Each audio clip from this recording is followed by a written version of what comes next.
All right, well, welcome to Phase 3 Landscape Painting, and this is going to be a really interesting phase, as they all are. I hope you guys are enjoying the program. We've done a lot, we've covered a lot so far overall in all the phases, but in this particular phase, we'll be emphasizing doing master studies from some of my favorites. Most of these painters will be impressionistic painters, obviously, because we're limited to the amount of time in these that we're going to be doing them. They're about 4 hours a piece. And so, you know, I wanted to do some people like, say, Thomas Moran, some of the Bierstead, people like that, but it's just not possible with the time amount, right? So you can experiment with those later. This is just kind of a springboard phase to get you into the idea of working off of other people's calligraphy, working off of their color harmonies, learning their compositional sense and how their brushmanship looks. These are all things that are best acquired not by reading about them, but by literally copying some of your favorite painters. And we're going to be doing this in still life, we're going to be doing this in portrait, we'll be doing it in landscape, and we'll be doing it in figure. The master studies are all part of something that we do in all the disciplines.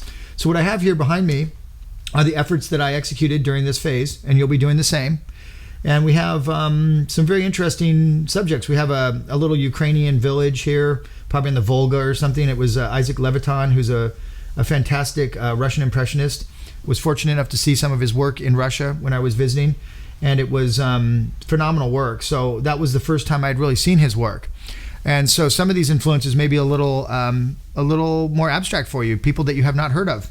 But some of my favorites. And again, so Isaac Levitan, it's a nice little scene. We've got a kind of a, if we think about the compositional stems we did in phase 1, we have a nice little group mass. This one's really a pattern painting to me because of the pattern of the trees interspersed with the pattern of the snow and just the patterns in general of how it's working. There's no like S curve or circle composition really. You kind of have this S happening with the actual water. But I would say it's more of like a pattern painting to me. So you always want to think about the compositional stem of who you're working from so that you're starting to reaffirm what we learned in phase 1. Phase 2, we obviously did all these different paintings like, you know, rivers and streams and clouds and this and that. So now we're taking all those and we're putting them into scenes, but we're not doing that yet on our own. We're using somebody else's virtuoso ability to do that to springboard off of and start to cultivate that sense in ourselves. So we're starting to look at how these painters orchestrated the basic scaffolding that they build off of. Up here in the left, we have Frederic Wah, who is an East Coast painter, one of my favorite impressionists and favorite seascape painters. Now, seascapes are probably the hardest, as we've talked about in phase 2, of all the disciplines. And Wah was one of those interesting characters where he would actually go down to the seashore and spend copious amounts of time taking extensive notes and actually would do a lot of these paintings from memory, so off of his sketches that he took. And so he would just sit, when I read, and just observe the waves coming in and out and observe the patterns of the foam and the different conditions that happen at different times of the year with different tidal. So he was very much an astute student of the ocean. And you can see, if you were to look at this scene, this is one of my favorite paintings of his, and I'm very happy with this piece, about an 18 by 24 that we executed here. It's got this incredible vantage point where you would say, how did he get down there and do this painting or a painting study that he did this from? And he really didn't. He actually, and that's the cool thing about it, when you see Wah's work, you can't fathom how you would get in those vantage points because he's inventing them. So anyway, it's a neat thing to think about is the different varieties of what people have gone to and what lengths they've gone to get proficient at their craft. So that's a wonderful seascape you'll be doing. And so you'll be actually executing the same one, and I'll be walking through it, and watch it as many times as you want. Remember, go back, watch, execute, back and forth, and continue to do that throughout the whole painting. So if that took me 4 hours, it may take you maybe 6 to 8 to execute. Don't worry about the speed. This phase, 4 paintings probably take you a month to get through. Over here we have another favorite of mine, which is Percy Gray. And Percy Gray is a California impressionist. And the California Impressionists were very wonderful painters. Some of my favorites: Edgar Paine, William Watchell, Went, Percy Gray. There's a whole slew of them. And these are really artists that should not be ignored for their virtuoso ability to do, again, the California landscape. So this one is of some eucalyptus. He did a lot of eucalyptus paintings, a lot of oak trees, Northern California.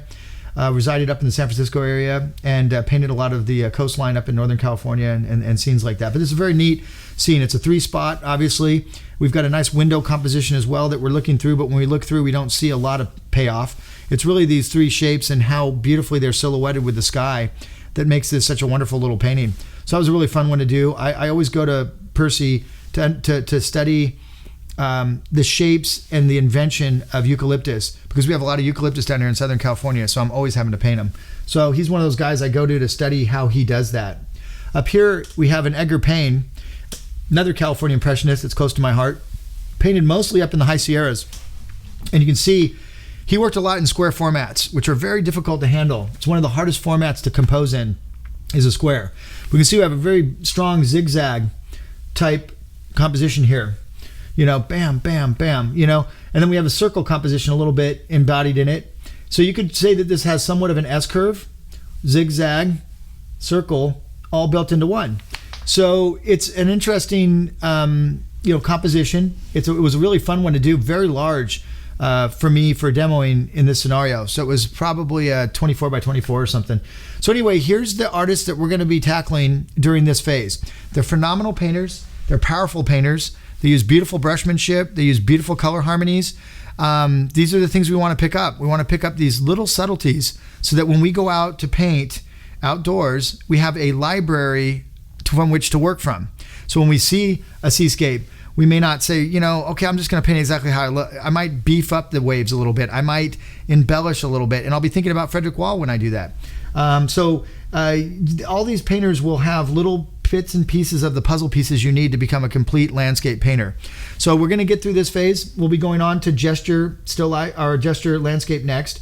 So I kind of interspersed on phase 3. I kind of split between master studies in some of the phases and gesture in some of the phases, and I'll flip that in phase 4 so you don't get too bored just doing all gestures in one phase, because that might get a little overwhelming. So I've kind of flip-flopped a couple of them and switched them around for you. So anyway, enjoy the phase.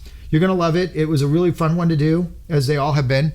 But I think you'll find it really enlightening if you're looking to get more into dissecting your favorite painters and learning how to do that. And that's what you'll take these examples and move into other painters on your own. And that's my hopes. So enjoy the phase. Keep pushing play. And thank you very much for joining me. I'll look forward to seeing what you come up with. Take care. All a lip keen or something, to allow some of that to come through. I don't see that on the painting as much, but I kind of wish I did. Now again, sometimes I'll inject in a little of myself in very subtle percentages, just to remind myself that I'm not trying to become an imitation of Levitan. I'm kind of become Jeff with some Levitan sprinkled in there. So I don't want to always just lock on to exactly what these people are doing, but I will lock on to what I like for sure. And then if I see something I want to manipulate a little bit, you may see me go ahead and take some liberties, but very subtle liberties on a master study. Otherwise, there's no point in doing it if you're just going to go, run amok with it and just start slinging paint any way you want. Then you might as well just do something else. But yeah, we want to be in that ballpark of why we're doing it. Now I see a little bit of purple and darker in the rungs about right there, and that seems to stair step a little bit. Probably just different wood that's aged differently, wood that comes from a different tree and has slightly darker or something. It could be any number of things. But again, nothing that we need to hyper obsess about, but just little mental notes that we make with ourselves that allow us to become a little bit more insightful, a little bit more aware, a little bit more in that sweet spot when we go to paint on our own outdoors. So we're starting to become conscious of these things. Because you may not, obviously not going to paint this exact scene or anything, but you might be painting out in Montana, or maybe you live out in somewhere like that, and you're out painting in some old barn or something, and you're going to remember some of this, and you're going to take some of that into, I would imagine, into your painting. Now, there's a lot of green in this little stuff. Now these are the light passages you see here are really the top planes of these rocks in the foreground. They just haven't been filled in yet. At the base of this rock, there's some snow here, and it's fairly vibrant. So we might take some cobalt and just a little bit of alizarin, and that might be enough right there to get close to what he's got there, which is like a deep purple, really nice, beautiful purple. But that cobalt does a nice job of that, and with a little bit of that alizarin put in it. That's the cast shadow of the mountain onto the snow, but you can see how tight that cast shadow is, meaning that in order to get that, you would probably have to have the sun pretty much overhead or close to it in order to get shadows that are that narrow or that shallow.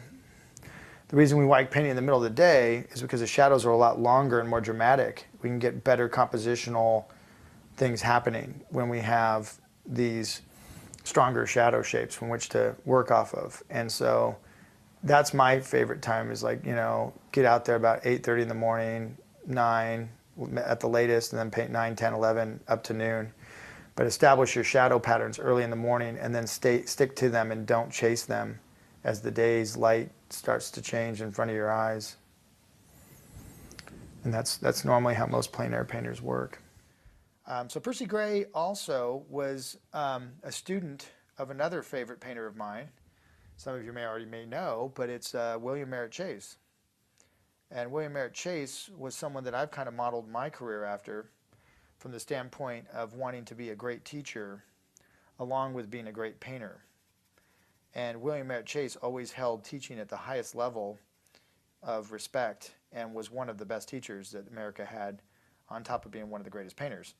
So I was really hot on Chase in my early development. Still am. Haven't really gone back to revisit him in quite some time, but we'll go through phases where I rediscover some of his work and just get really gaga over it again, and then I'll go back and I'll spend a few months or some time reading through some of his, or looking through his books, and if nothing else, just intensely looking at his work. Sometimes stopping and doing studies, but I've done a fair amount of studies when I was younger, mostly of his figurative work, not as much of his landscapes.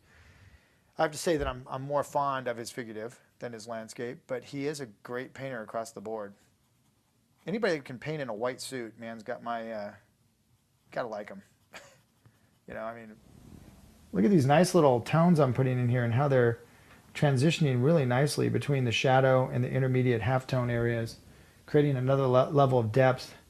Now remember, these waves are crashing, they're big, there's mist in the air. So you can see down here, he kind of dusts over a little dry brush kind of scratchy feel of softness down around the rocks. And that's that mist coming up from underneath the rocks as the waves are pounding into it. There's this beautiful mist, you know, and that's where that smell of the ocean, the brie, you know, all these, this very primal, earthy kind of smell that I think resonates back from our origins, you know. And it's just interesting because you know, the ocean is always one of those places where we feel so connected to it, you know. And so it's kind of neat to think about. You always wonder why people like the ocean so much. I don't think that's accidental, but it's cool to think. Okay, coming up, got my white areas here. They're not really white. Again, they're off gray, blue gray, purple gray, but they're definitely, you know, they're not white.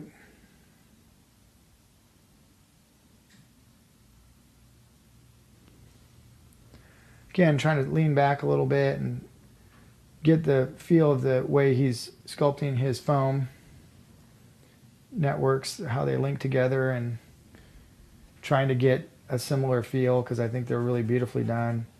I have a tendency to break my foam up a lot more than he does, which is not necessarily a bad thing, but I like the elegance with which he paints his simplistic explanations of foam. He just doesn't, again, get in and make it busy. He just does the essentials, keeps the big shapes working, keeps elegant edges around them, and then calls it a day and moves on to something else. And it's just really unpretentious and nice and subtle.